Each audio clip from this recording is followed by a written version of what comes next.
Salam sejahtera untuk kita semua. Pelajaran Sekolah Sahabat dengan tema utama 3 Pekabaran Kosmis. Pelajaran kelima, kabar baik tentang penghakiman. Rabu 26 April, sekilas tentang surga. Dalam Wahyu 4, Yohanes melihat sebuah pintu yang terbuka di surga dan menerima undangan untuk naiklah ke sini, dan aku akan menunjukkan kepadamu apa yang harus terjadi setelah ini.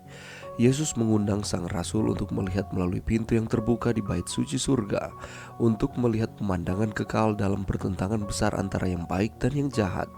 Kita juga dapat melihat melalui pintu yang terbuka itu bersama Yohanes dan menerima sekilas tentang rencana keselamatan kekal. Kita adalah saksi dari masalah yang sedang diputuskan di pengadilan surgawi. Isu-isu mendasar dalam pertentangan yang besar antara yang baik dan yang jahat berkembang di depan mata kita.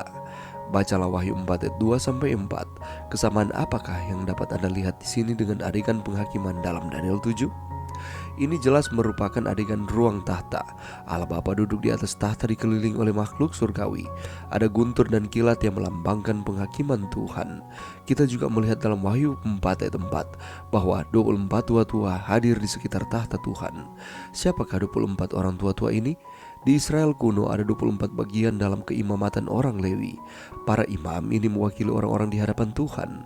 Dalam 1 Petrus 2 ayat 9, sang rasul menyatakan bahwa orang-orang percaya perjanjian baru adalah bangsa yang terpilih, imamat yang rajani. 24 tua-tua ini mungkin dapat mewakili semua orang yang ditebus bahwa suatu hari nanti akan bersukacita di sekitar tahta Allah. Atau mungkin mereka mewakili orang-orang yang dibangkitkan pada kebangkitan Kristus dan yang naik ke surga bersamanya. Bagaimanapun, ini adalah kabar baik. Ada beberapa orang yang ditebus dari bumi di sekitar tahta Allah. Mereka menghadapi pencobaan sama seperti kita. Melalui kasih karunia Kristus dan kuasa Roh Kudus, mereka menang. Mereka mengenakan jubah putih yang menandakan kebenaran Kristus yang menutupi dan menyucikan dosa-dosa mereka.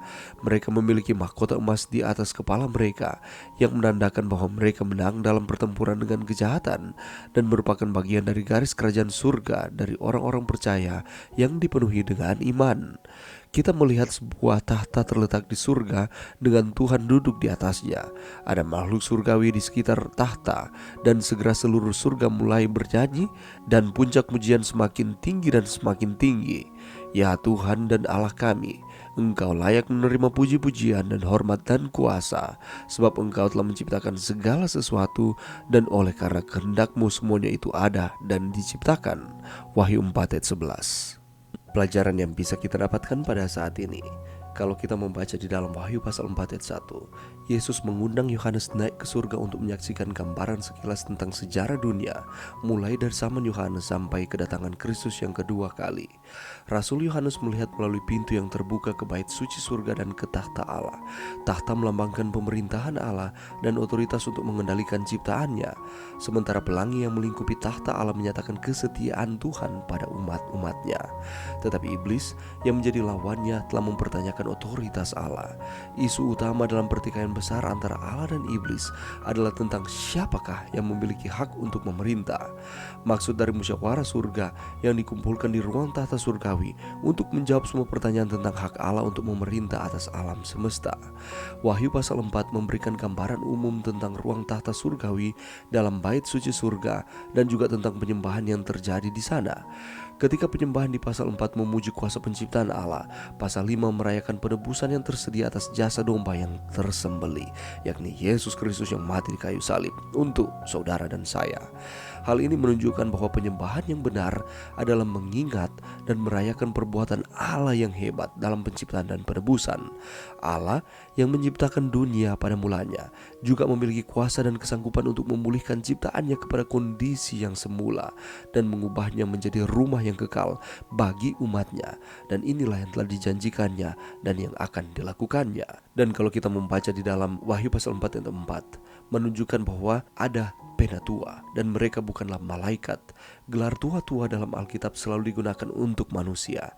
Berbeda dengan malaikat yang selalu berdiri di hadapan Allah, tua-tua ini duduk di atas tahta. Jubah putih yang mereka gunakan adalah pakaian dari umat Allah yang setia. Mahkota kemenangan itu dalam bahasa Yunani Stepanos di kepala mereka, diperuntukkan hanya bagi umat Allah yang telah menang. Kita boleh lihat itu di dalam Yakobus 1 ayat 12. Semuanya ini menyatakan bahwa 24 tua-tua ini adalah umat kudus Allah yang telah dimuliakan. Angka 24 adalah simbol. Hal itu terdiri dari dua bagian angka 12. 12 dalam Alkitab merupakan lambang umat Allah. 24 tua-tua dapat melambangkan umat Allah secara keseluruhan, baik dari zaman Perjanjian Lama dan zaman Perjanjian Baru. Angka 24 juga mencerminkan pemimpin-pemimpin dari 24 kelompok imam-imam yang saling bergantian dalam melakukan pelayanan di upacara-upacara bait suci di dunia. Kita boleh lihat itu di dalam 1 Tawarik 24 ayat 1-19. Fakta menyatakan bahwa 24 tua-tua itu belum pernah disebutkan sebelumnya di dalam firman Tuhan, dan menunjukkan bahwa kelompok ini adalah kelompok yang baru di ruang tahta surgawi. Mereka mungkin saja telah dibawa ke sana sesaat sebelum peristiwa itu terjadi. Dampaknya mereka adalah orang-orang yang turut dibangkitkan pada waktu Yesus bangkit dari kubur di dalam Matius 27 ayat 51-53. Menurut Efesus 4 ayat 8, saat Yesus naik ke surga, dia membawa tawanan-tawanan bersama dengannya. 24 penatua yang telah naik bersama Yesus ke surga sebagai perwakilan manusia menyaksikan keadilan tindakan Allah dalam melaksanakan rencana keselamatan. Dalam Wahyu pasal 4, mereka dibawa ke ruang tahta surgawi bersama dengan anggota Dewan Musyawarah lainnya. Bagaimanapun ini adalah kabar baik. Ada beberapa orang yang ditebus dari bumi di sekitar tahta Allah. Mereka menghadapi pencobaan sama seperti kita. Melalui kasih karunia Kristus dan kuasa Roh Kudus, mereka menang. Dan ini juga memberikan paran kepada kita bahwa kita dapat menang terhadap pencobaan-pencobaan di dunia kita ini dengan mengandalkan Tuhan, karena hanya Dialah yang layak menerima puji-pujian, hormat, dan kuasa. Dia telah menciptakan segala sesuatu, dan oleh karena kehendak Allah semuanya itu ada dan diciptakan. Mari berdoa.